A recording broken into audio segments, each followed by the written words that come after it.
I'm James Gardner, host of Your History, Your Story, a podcast for everybody who loves stories about interesting people and events told by those who uncovered them from within their own family trees. This, we hope, will inspire you to discover and celebrate your history and your story.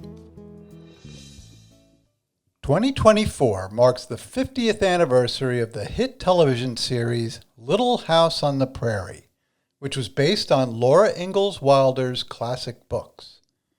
The series ran from 1974 to 1983. In this episode of Your History, Your Story, we'll be speaking with actor and author Dean Butler, who played the role of Almanzo Wilder, the husband of Laura Ingalls Wilder in the series. Dean will talk about his soon-to-be-released book, Prairie Man, My Little House Life and Beyond, and will be sharing stories about his experiences on the show and what it was like working alongside talented actors such as Michael Landon, Melissa Gilbert, and Victor French. Dean will also share his thoughts about the important, timeless messages contained within the show's storylines, which continue to draw audiences to this day. I'd now like to welcome Dean Butler to our show. Welcome, Dean. Hi, James. How are you? I am doing very well, and I am particularly excited. I'm like a kid on Christmas. I'll get into that in a little while, how that ties into Christmas and you. Cool. So Little House on the Prairie is becoming 50 years old this year. Is that correct? That is correct. And I remember when my wife Kelly and I were first married, we were married back in 1983. We used to come home after work and we'd sit this is before kids, and we'd have our dinner on our laps and we would watch Little House on the Prairie. I'm not sure whether it was in reruns then or a combination of reruns and first runs. Probably a little bit of both. Yeah, at that point. We would sit there and we would watch it, and it was just so much fun because I'm a history buff person, so I like the historical setting. Mm-hmm. And Kelly loved the wholesome stories. Yeah. And the very clear good guys and bad guys and all that stuff. And it was just fantastic. And James, I love what you just said about where the good guys and the good guys and the bad guys. I think that's a huge part of it's part of an era in television where there was less ambiguity about what was good and what was not good. But I think, where there could have been more nuance, but Michael didn't want that kind of nuance. He wanted people to really have an opportunity to consider what was the good choice and what was the less good choice. And in doing that, there's a teaching moment that's created in that. And I think that was really, really important to him, and how he structured and formulated the kinds of stories that he wanted to tell. He wanted the values, the morality to be very, very clear. And I think that's one of the reasons why the show continues to be watched and loved, because the messaging is very, very clear. I mean, look, I think we all know, and it's fair to say, the world is a far more nuanced place, perhaps, than what Little House offered on a regular basis. But I don't think has changed, and it shouldn't change, is our understanding of what good decisions are and what not good decisions are. Now, where we live on that spectrum can vary depending on, because no one's all good. Very few people are all good all the time or all bad all the time. We all or less desirable. We all live on some nuance, in some nuanced space. But what I think is so important about Little House is it offers people the opportunity to understand what the good spectrum is and maybe what the not so good spectrum is. And then you have to make we all have to make life decisions. But I think it's so important that we understand where we want to be on that spectrum, where we identify, and that it's good to be good. And that it's important to be able to consider what not good behavior can lead to. Yes. I think all of this is really important stuff, and I think it's one of the major reasons why Little House continues to endure as a piece of family entertainment, because the choices are very clear. They are very clear. And the other thing is that I notice actually, like watching it now, many, many years later from when I first was watching them, they tackle a lot of very, very important issues in the show. Yeah. Issues that are very relevant today, and they handle them in a way that's just, I think, very sensitive, and it's something that you can take something away and then and sort of analyze it and say, how did someone handle that the wrong way? How did somebody handle it the right way? And on top of it all, it's just excellent entertainment as far as I'm concerned. Now, Yeah. Yeah. I was a fan of Bonanza when I was a little kid. I'm Oh, 65. there I you go. tell our listeners that. So I Yeah, remember Bonanza, and I liked Little Joe. He was one of my favorites.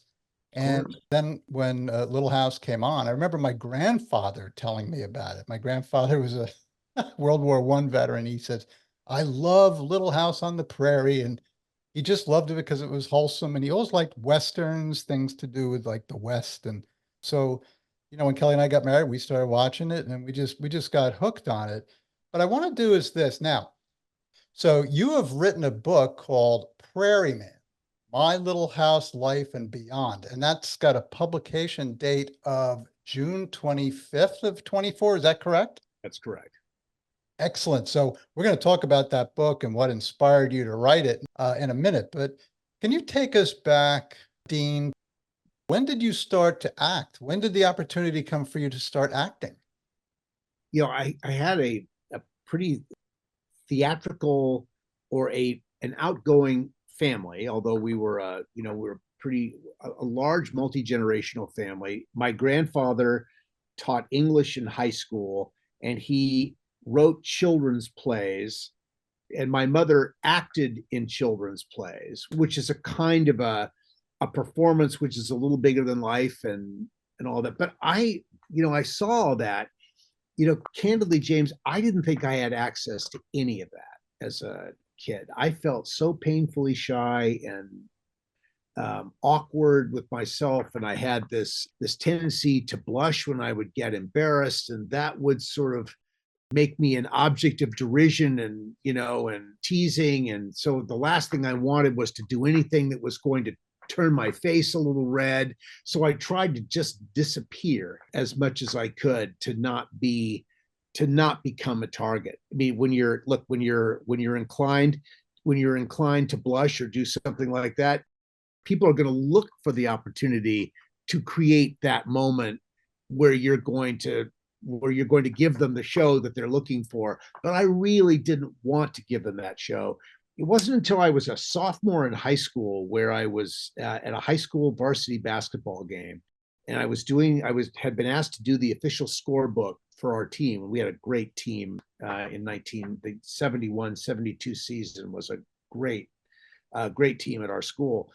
And so I was ready to start the game to do the book, and I was really excited about that because I'd never had a chance to do anything like that.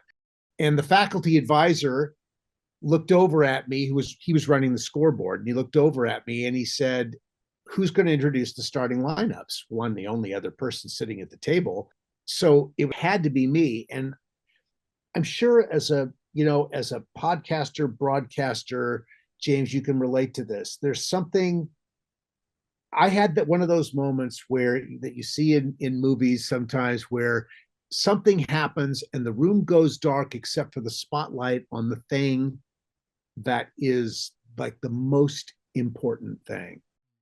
And I saw my life opened up in that moment with that imaginary light on that old Shure microphone, pedestal microphone. And I spoke into the microphone to introduce the teams, and people responded to what I was saying. They were applauding the players, but I was saying the names and they were responding to that. And there was this huge connection. And I felt like it was one of the first times in my life to speak and have someone not make fun of it or make a joke about it or, be critical. it was suddenly I was saying something that people wanted to hear. And there was a really, really exciting opening for me in that. And I had a wonderful time doing that. I did that for, that was a sophomore. I did it for junior, senior year as well. Loved it. And in my junior year, I followed a girl I had a crush on into a play rehearsal and joined the chorus of Once Upon a Mattress, which was, of course, the famous, wonderful musical comedy that Carol Burnett became famous doing in New York in 1959. And that was a wonderful experience because there were the lights and the applause and all of that. And I suddenly felt very safe in that space. There's that wonderful space between the audience and the lights that separate you. And as the performer, yes, you're exposed, but you also are in control of that moment. And you have an audience's attention. And of course, an audience always wants you to succeed, unless it's a sadistic audience. Most audiences want you to be great. So, you've got a lot of positive energy coming at you.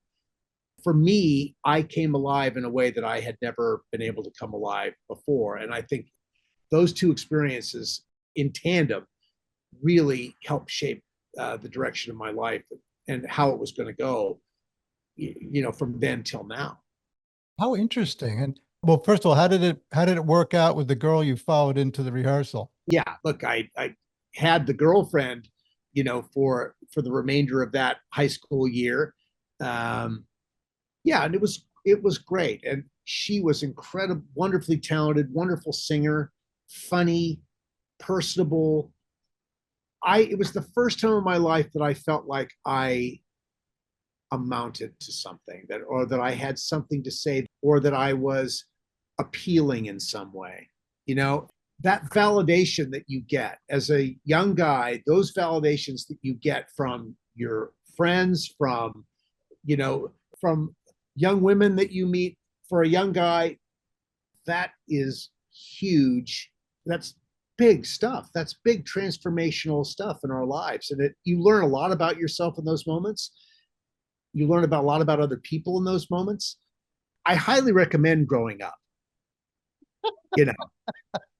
That's great Yeah. advice for our listeners. Yeah. I highly recommend growing up. And if you are open to the things that can happen as you're growing up, it's a wonderful, wonderful time in your life because everything is new.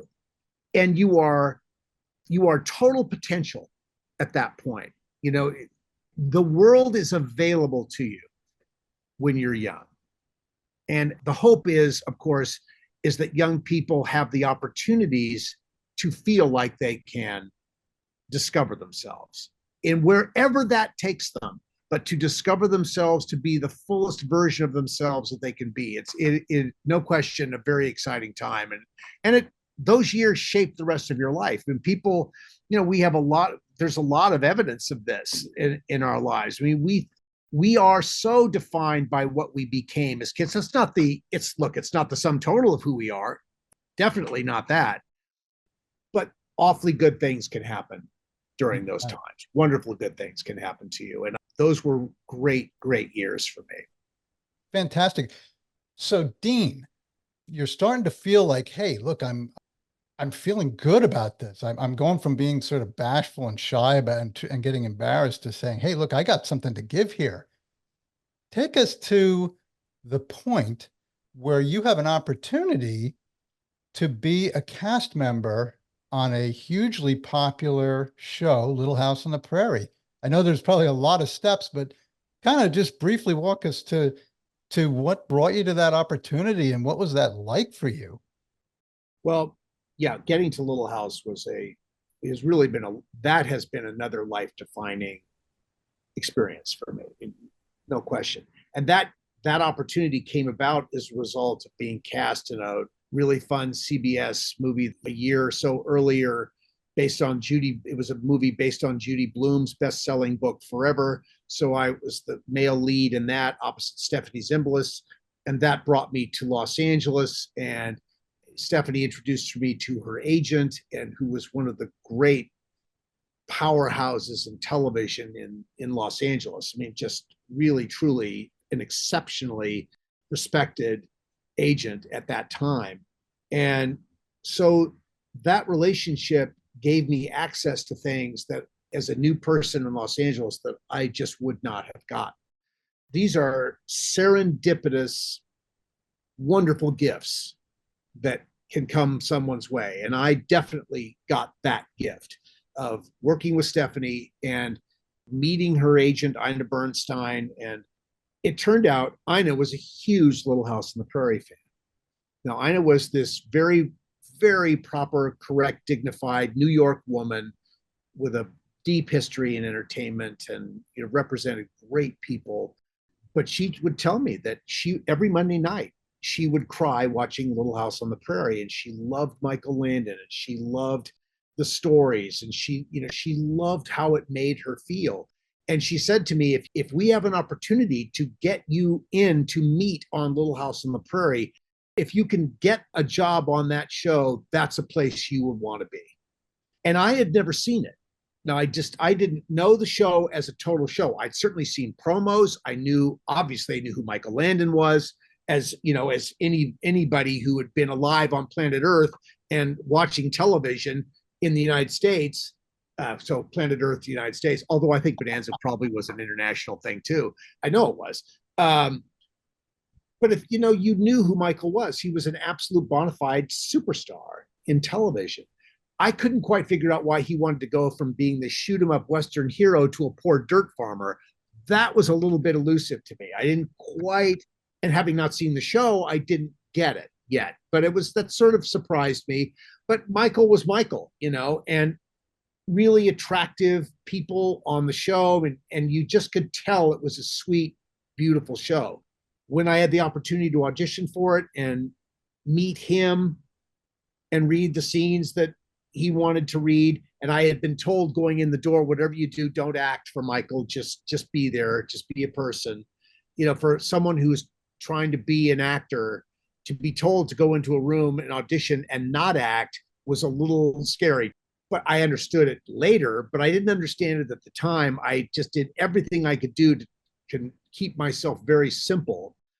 And that reading, that was one of those wonderful readings. It's one of those readings that an actor dreams of having, where someone who's in a position to hire you is watching you and listening to you. And you can tell, because I could see him out of the corner of my eye watching me, and he had his hand up to his eye, framing me, and Michael being who Michael was, it was just an incredibly, just a pinch me moment. It was like, I can't believe I'm here for this.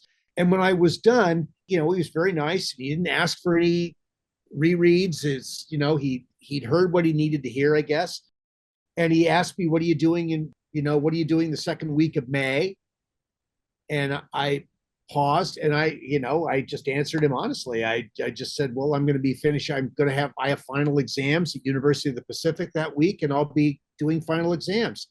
And he said, well, I think we could wait another week. So he was basically offering me the part in the room. And this had happened to me before in another situation where it didn't work out, and that was devastating.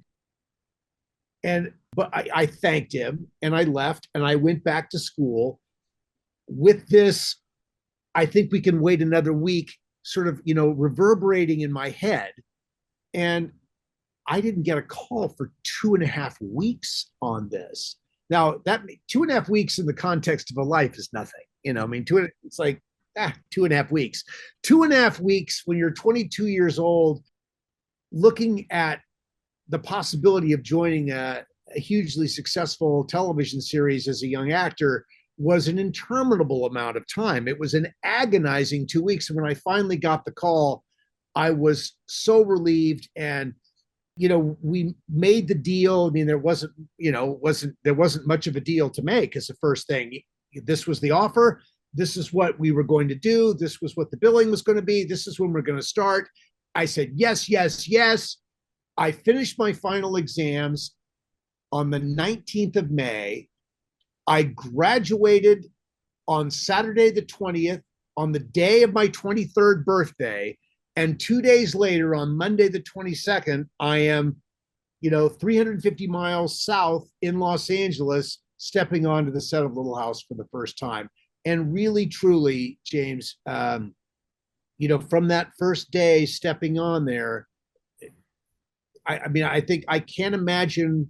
Look, you never know what your life's going to be because it's just happening to you, but the idea that this would not be part of my life is sort of, I'm so grateful that it has been a part of my life, because it's been, I've got 5 years making the program, but then another 40 years of this to get to this 50th anniversary, where it's just an integral part of my life.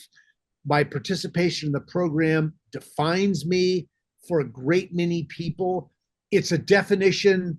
It could have been a show that I wasn't proud of, and you could be on it for 5 years and you say, this is great that I did this, but maybe I don't feel good about it. I feel so good about what Little House was about and how it presented the world, that it's really just been this amazing, unfolding, peeling onion gift that's just been good and good and more good. I just couldn't be more grateful for all of it. It's been remarkable. And leading right up to the decision to write this book in basically in 2022, putting a proposal together and thinking, well, and I'm sure this is, one of your things you're going to ask me about, but I'm just jumping to it because it makes a logical sense to go here right now. Knowing that 50 years was coming, in 2024.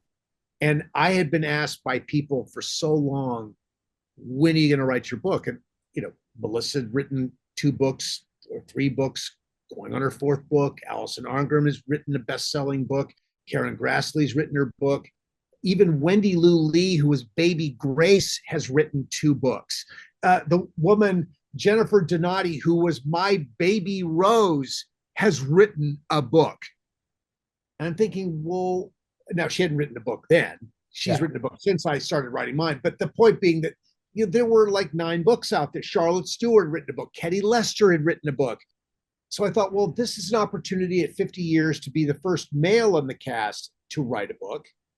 Our producer, Kent McCrae, had written a great book about his career in television, which is a wonderful read.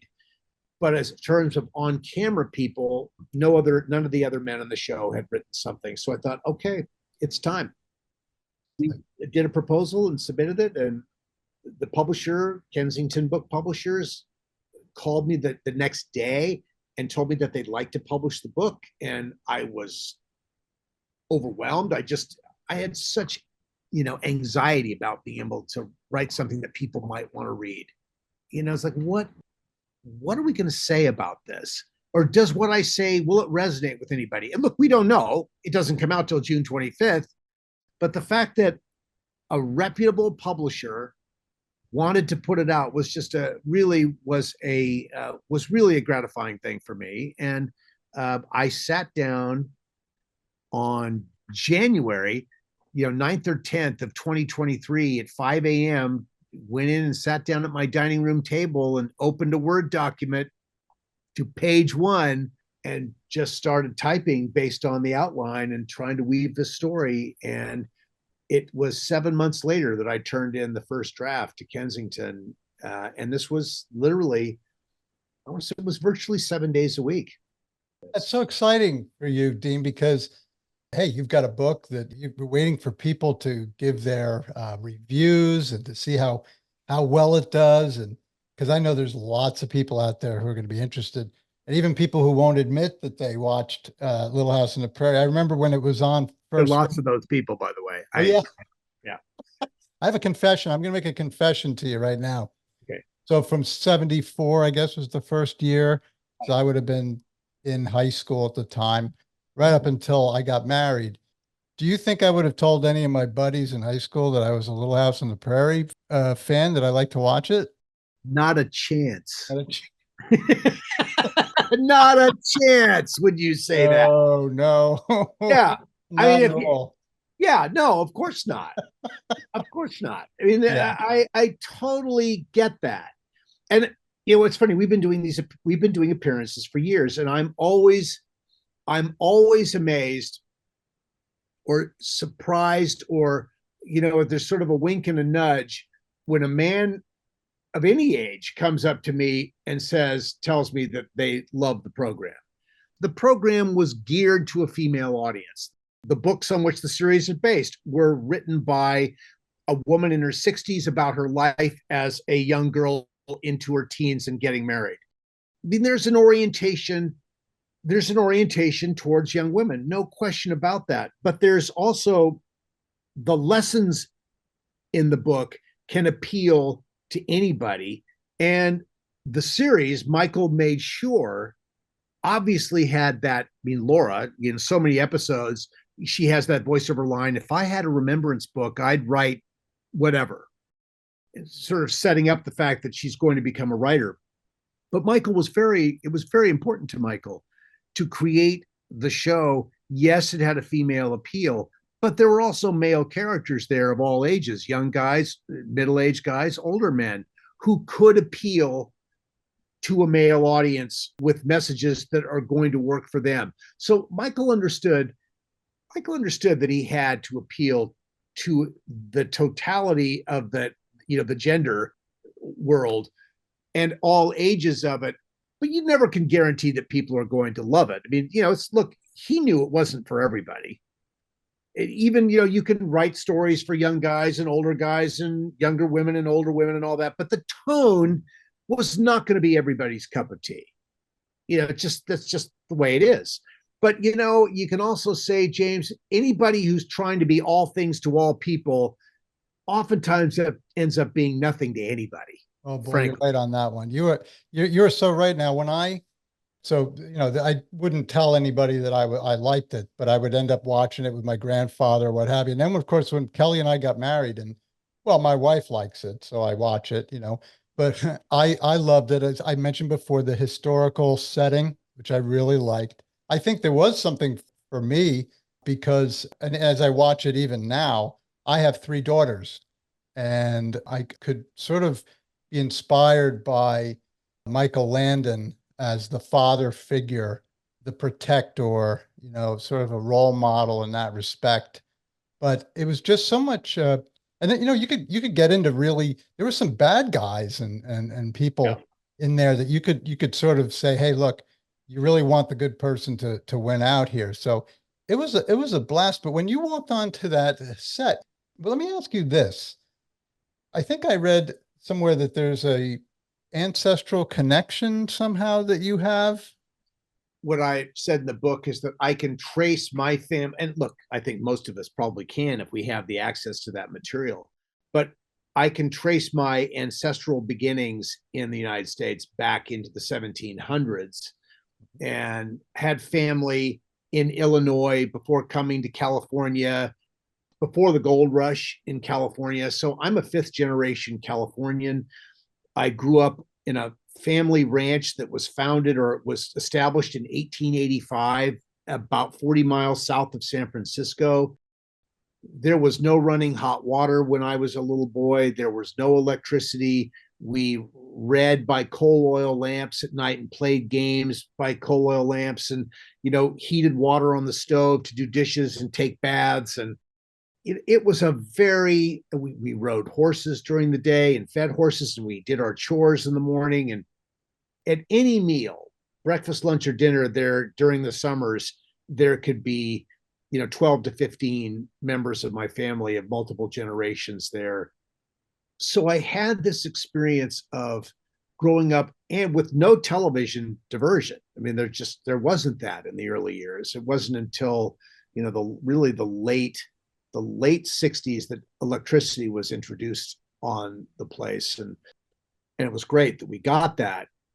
But I do treasure those years that we had where it was just us and our conversations and the games that we played, and that multi-generational interaction that gave me such an appreciation that not only, they appreciated us, we learned something from them, they learned something from us. but there was just that opportunity to communicate. And I think those years enabled me to be able to talk to anybody of any age. I'm not going to say that I can walk into any situation and feel like but I know how to behave. I was raised to be respectful and to speak when spoken to, and to look somebody in the eye and shake their hand when I meet them, and to stand up for a woman at the table. And I learned those things, which are lessons that have served me very well throughout my life. And I think they were, although Michael didn't know anything about my background growing up, but I think as a young actor, or as anybody, we bring our background into the room with us. We wear it. It's all over us. It may not be in a sign that says we are this, but people see stuff. We leave impressions. People form impressions about us. We form impressions about others in a matter of seconds. We make decisions. And I think I'd like to think that in a very few minutes or seconds, really, Michael saw something about how I was raised, the kind of person I was, that he and his casting director decided that gratefully that I could fit into this world that he had established in the Little House on the Prairie world. And in talking to our casting director, Susan Sukman, as I was writing the book, she talked to me about the fact that one of her most important jobs was to bring people to the party who she believed would fit in to that world and be a good team player, and someone who would fit and work with the group to achieve the kinds of results they were looking for. And she just had to make that assessment based on an initial impression and a few conversations. And Michael had to be reinforced with that to say yes. And so my upbringing is essential to making me a guy, making me a young man who could fit into that world. And I'm very grateful for it, because here we are 50 years later, celebrating this incredible thing. Now, look, Little House is by no means the only television show in history that's celebrated 50 years. There are a lot of them, but in comparison to the number of shows that get made, those that celebrate a 50th anniversary in a public way, more than just the people who are on it, calling each other saying happy 50th anniversary, this 50, we're really in it 50 years later. And that's really amazing. And I don't think any of us would have. Michael knew, Michael said I remember he said to me, people will be watching this show long after we're all gone. Well, when I was 25, that just seemed like, are you kidding? I mean, when you're 25, you're immortal. You're not going anywhere. Now I'm getting ready to turn 68, in another week. And there's no doubt in my mind, James, that people are going to be watching the show long after we're all gone, as long as it keeps up with the technology. Now that it's digital, it can go anywhere. It's a codec change now. It's like, but it's, it can travel. I don't know what happens when we go beyond digital. I have no idea what that is. None of us do, but or someone does, but I don't know what that is. I agree 100%. And you talked about tracing your roots back to early days in California, and no doubt you were around people who told stories and things. So being that our podcast is your history, your story, we love stories. Stories is how people relate and connect with each other and learn. I think we learn that way. But there is an episode that you are in that is our personal favorite. We watch it at the beginning of every Christmas season, and it is A Christmas They Never Forgot. And the reason we love it the most, I guess there's a lot of reasons, but everybody is telling a story about their most significant Christmas, some Christmas that meant the most to them. Yeah. And it resonated with me because I came from a family where we told stories and I listened as a kid. And what makes it so cozy and Christmassy is that they're snowed in. and they can't go anywhere, and everybody's there. And anytime anything happens, I'll put the coffee on. But can you just give me a little glimpse of what it was like doing that episode and what was going on and what did it mean to you? Well, like you, James, I love Christmas. It's a Christmases have been a very significant part of my life. It's like as with so many people, Christmas is a favorite holiday. And I think when you're a kid, you think about gifts and what are you going to get and all of that. And as you get older, you start thinking about what kind of an atmosphere am I creating and what am I going to give to others is, more what you're thinking about. It was such a nice idea, the Christmas They Never Forgot. So you get a story from Caroline, you get a story from Hester Sue, you get Almanzo's story. And I'm trying to think if there was a fourth story. I haven't seen it in a while, but I think it's just the three stories, I think. And then there's the Snow Inn story and, all of that goes with it. Yeah. I agree with you. It's lovely that, that the whole family is there, packed in, it looked pretty idyllic the way it was, because it was always beautifully lit and the fires crackling in the fireplace and, no one's overly cold. I think if that were a real situation, that might not have been as beautiful as it looked on television because the cold could have just been overwhelming. But this was a nice group of people to hang with. This was a talented cast of people. It was a very supportive group of people. So, to be a part of that gathering and all the pictures that came out of those moments, and of course the little vignettes that were told, and the blizzard, and opening the door, and the snows on the covering the doorway, and there was some wonderful special effects done to make that work on the stage. It was really quite an involved thing that was done to make that work, with all the scaffolding and platforming so that the snow could appear to be 10 feet high, and Michael walking in snowshoes across to the barn to get the presents. And it was really fun. One of the little quirky things that I always remember about it is the little boy who was hired to be Almanzo, adorable kid. But I always remember he had brown eyes and not blue eyes. Oh. And it just was just one of those things. It's like Susan was not going to worry too much about his eye color when he was just this cherub of a little boy. And he was wonderful in the episode, and the way he recounts what his brothers told him about not being Santa Claus and so on, and how his father, who was, I remember, and I don't remember the actor's name, but who was on, I think, Green Acres or Petticoat Junction, but I think I know it was. He played Eb on Green Acres.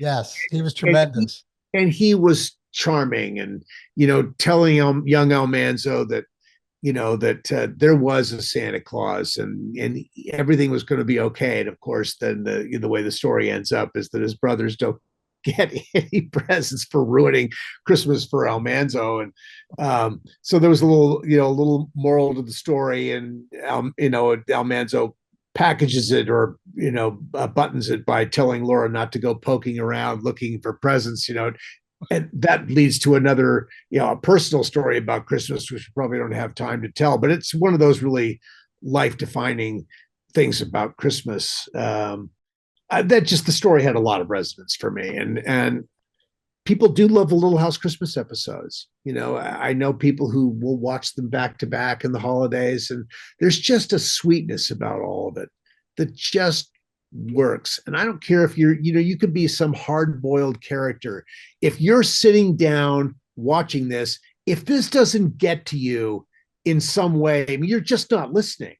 Right. You are so, I was just thinking while we were talking, there was, Caroline has her story during that episode. Hester Sue has one. You have one. And Half Pint has one about Mr. Edwards. Yes. she remembers, and of course then they would recut that in with Mr. during the pilot. Mm-hmm. Yes, okay, that was sort of a recut from the pilot. The others were sort of original stories, and that was such a great moment. For Victor French, that's really that was a great coming to Little House for Victor French, a guy who had always played heavies and bad guys, having the chance to be this warm, sweet man with this very big personality and this really good heart. And he had some demons too, but he wanted to be a good guy. For Victor, who never really had an opportunity to play a good guy, he absolutely loved being a part of Little House. And I think one of the things that he told his children when he came back from shooting the pilot up north was how wonderful it felt to do that moment where he is standing in for Santa Claus, carrying these gifts across the Verdigris River because Santa's reindeer couldn't cross the cold river. He was such a wonderful storyteller. And Victor, as an actor, could make you laugh or make you cry, or Victor had access to the whole toolbox of things that he could do. He was a wonderful, wonderful addition and a flavor in Little House, and a wonderful foil for Michael, or a partner for Michael. A comic, he could be the tragedy, he could be the comedy, he could go anywhere you needed to go as an actor. He had enormous range and a huge appetite to do the work. He was just such a talented guy, wonderful director too. Victor was so grateful for Little House. And it was really, as we're talking about Christmas, it was really that scene that was sort of the tipping point moment for him and all this, and realizing this is really wonderful. And if he could be a part of it, he'd be grateful, and he'd be really happy to be a good man. So he could tell his children that he was a good guy on TV. And that was the first for him. And he's somebody we lost way too soon, as well as Michael. At 54, just as we lost Michael at 54. That just doesn't seem possible.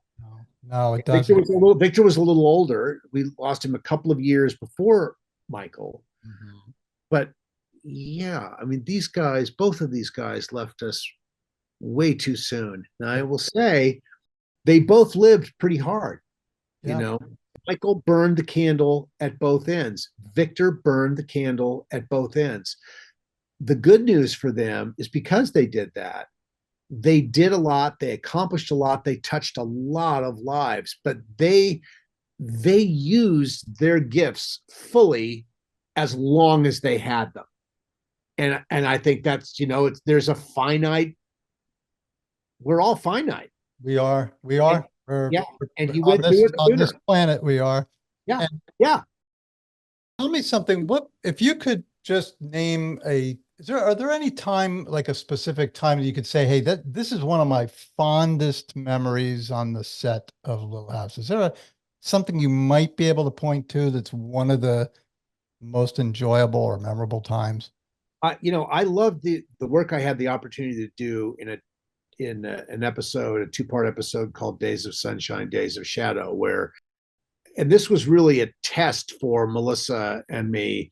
They wanted to see if we could carry more of the load in the show. And so Michael crafted this episode where the crops are in danger. You have the hailstorm and the stroke and diphtheria and, all of that, and not being able to walk and depression and having to get it back again. And one of my favorite moments in the series that I thought was just so beautifully shot, and I feel good about what I did there in this moment, was if you know the episode at the end of it, towards the end of it, as Almanzo was learning to walk again, and with Pa's help, they build this new house, and Laura comes not knowing what any of this is going on. And it's the moment where, for me, one of my favorite moments, standing up out of the wheelchair, walking to Laura, basically, with a message of hope that we're going to be okay, Yeah. that we're going to go on from here. And the way it was written, the way it was shot, the way it was scored, all of it was just this, for me, a wonderful piece of film that I'm so grateful to have. And Melissa's reaction was wonderful with watching Almanzo walk across the yard to her. I mean, I think it was, it was a tearjerker moment, and it had a beautiful David Rose cue in it, a musical cue. And I when I do these interviews, when I talk about Little House, you can't talk about Little House and the performances in Little House without talking about the performances that David Rose gave every week in over 200 episodes of Little House, with the beautiful, beautiful scores he wrote to magnify the emotional life of these characters.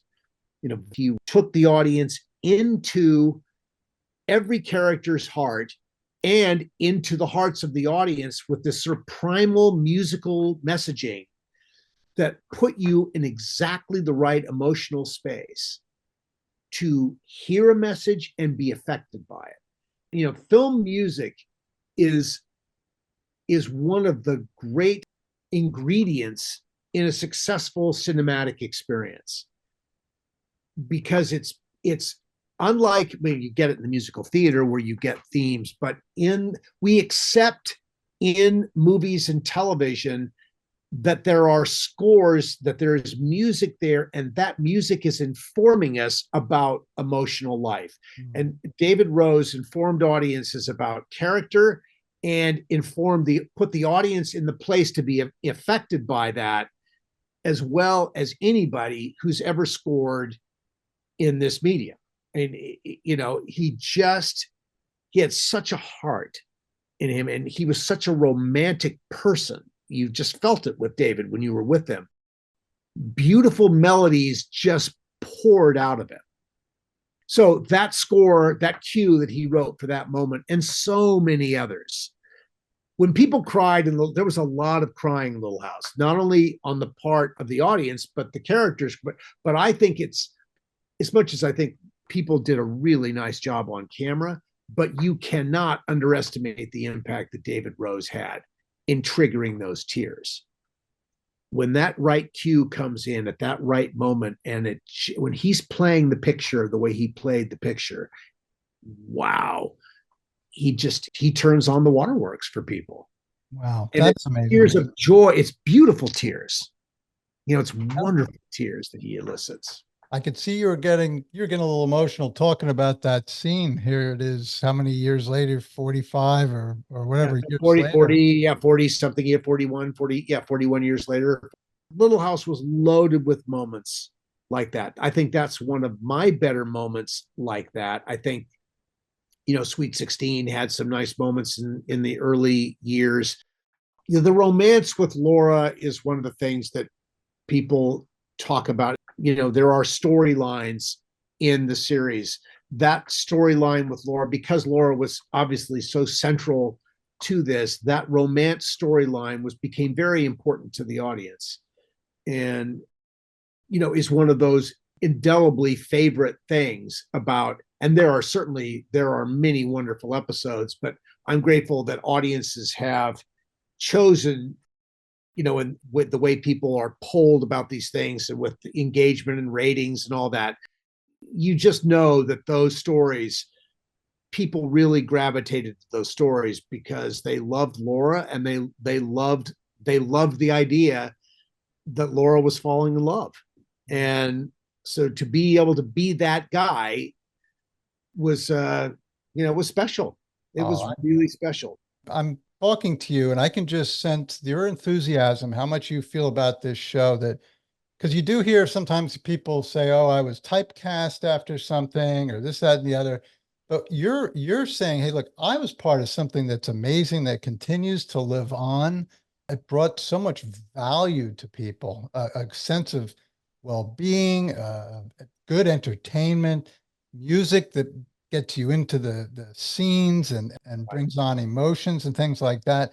So I am so glad that you have written this book, Prairie Man, My Little House Life and Beyond, coming out June 25th, very soon. I'm going to get my hands on it as soon as it comes out, because anytime we interview somebody who has a book, I love to get my hands on it, and I keep it in my library here because it really means something to me that I have spoken with the author of a book. And I'm speaking to someone who has such a passion for what you've written about. And I'm so excited for you. But I do want to ask you this question. What's the most important thing that you would want the reader to take away from your book? Well, I've used the word multiple times, and I think the word that the thing that I would want people to take away is something that I have felt throughout my life. I mean, look, as we all, I mean, you don't live a life without disappointments and things that don't go the way you'd hope they go, and we all have things that are hiccups in our lives, and that's just part of being human. But in an overarching way, the larger message for me, the larger emotion for me, the feeling for me is gratitude. It's gratitude for opportunity. I'm grateful that I was able to step into these moments and do the best that I could. Sometimes that effort is better than other times. I mean, look, you're not hitting it out of the park every time. But I am so grateful for the chances that I got to be part of something that is timeless and beautiful. And obviously there were other things too. And I've had the opportunity to work as an actor in other situations. I've worked as a producer for 20 years. I've had the opportunity to work with great people. Our Little House producer, Kent McCrae, talked a lot about one of his watch or guiding concepts for him was to hire the best people that he could hire and step back and let them do their work. And he was brilliant at that in terms of just he had a great sense for people. And when he sensed that they were doing it well, he just let them keep doing it. And nothing is more inspiring to someone who's doing a job than being surrounded by or being led by somebody who believes in them. Amen. So yeah, there's nothing better than that. And if you're doing whatever job you're doing, that's really important stuff. So I feel like I've had that in multiple, and I haven't always had it, but the places where I have had it, those are really important times to me. And those are things that I have the best feelings about. And whether that be in work situations and personal relationships with my family, having people trust you and believe in you is a huge thing. And I've had more than my share of that. And so James, I am grateful for that. And hopefully that I reflect that emotion or that belief, that feeling in the book. And if, I think, my life is my life. I'm not going to be everybody's, but I'd like to think that for everybody, there is that door that can open if you're fortunate enough to be in that right place at the right time. Right. And it may not be the door you think it's going to be, but doors do have a way of opening. And I think to be present enough to that, to be willing to step in the door and see what can happen as a result of stepping in the door. We have a lot of possibility in our lives. And if we're willing to look at that possibility or consider that it's there for us, a lot of good things can happen. And hopefully in this book, I communicate my gratitude for that. Wow, that's fantastic. Dean, this has been a fun interview. I've really enjoyed speaking with you. I know Kelly loved to be able to speak with you for a few minutes. And can you tell us about how people can get a hold of a copy of your book and also find out more about some of your appearances that are coming up? So let's see. So The book is available for pre-order now at Amazon and at Barnes & Noble. And you can search at either place, Dean Butler, Prairie Man, My Little House Life and Beyond. I think any combination of that is going to get you to something. And I hope that local bookstores will carry it. I hope what people will do is walk into their local bookstore and ask for it. All these bookstores are in a position to get these things if they are asked for them. And I think bookstores want to serve their customers. So, nice to go in and ask. And I think it's really good to support local bookstores. So yes. I hope people will consider that. I'm also recording the audiobook, and that work starts this coming weekend. So I will be in a studio for 5 days recording the book, which I'm very excited about because I love that work, going back to, high school and the beam of light on the microphone. I love it. I love talking into a microphone, and, hopefully I'll be able to communicate what I've written in a nice way. In this year, there are a number of sites that are out there. I think the one that is there's one, Gravel Road Productions, that produces a lot of the events that we as a cast are doing this year. And I think we've got, it's an unusually large number of appearances this year. I mean, we're doing, and in separate events, I'm probably doing, 15 or 20 appearances this year. And this is mostly weekends. And so there'll be other things, but we're traveling a lot this year, and we're moving to a lot of places that Laura made famous, the places that she, that will be in Kansas, in Independence, Kansas in 2 weeks. I'll be in Mansfield, Missouri in September. We just got back from Pepin, Wisconsin this last weekend. I will be in Malone, New York in October at Almanzo's Childhood Farm, a place I absolutely love. It's about 10 miles from the Canadian border. Absolutely gorgeous. In September, that's not a little house place, but actually Rose Wilder lived in Connecticut. We will all be in Connecticut at the end of August, early September for an event. And you can, on Facebook, look, it's something like, and I'm sorry, I can't tell you exactly what the URL is, or the search, but it's Little House or cast appearances, cast events. It's in that, and Gravel Road Productions has their website where they've got a really good listing of their events that they're doing with us. We'll be out there a lot. And we'll be in Walnut Grove in July for our 50th anniversary celebration there. And we've been to Walnut Grove for the 40th and the 45th. They're hosting also a 50th anniversary. That will be the first place I have the book in, a physical copy of the book, first appearance for that. So, lots of opportunities this year. And everywhere we go, it's been a lovely affirmation of something that people have really enjoyed through the years. Well, I'm one of those people, and I can't wait to queue up some more episodes for us to watch. And, this has been a lot of fun. And what we'll do is we're going to post some of the links that you mentioned before. We'll post them in our show notes. And we hope that people will reach out, get a copy of your book, and find out where you're appearing. And it's just a lot of fun. And it's just a really important thing you're doing. And happy anniversary to Little House on the Prairie, Dean. Appreciate that. Thanks to you and Kelly for having me on Your History, Your Story. I appreciate you having me. Well, you're welcome. And I hope you have a great evening. Okay. Thank you.